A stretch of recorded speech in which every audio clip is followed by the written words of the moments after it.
the virus WannaCry infected the hundreds of computers around the world, including the British Health Network, the NHS. And the system was crashed, queues and been cancelled. There was a life that was a live risk. But if you are a hacker and you're attacking hospitals to get money,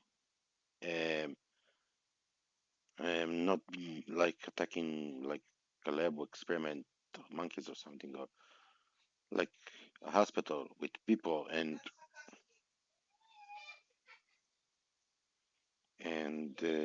you attack this network. Um, what you're hearing about is my family, because I'm doing this from home.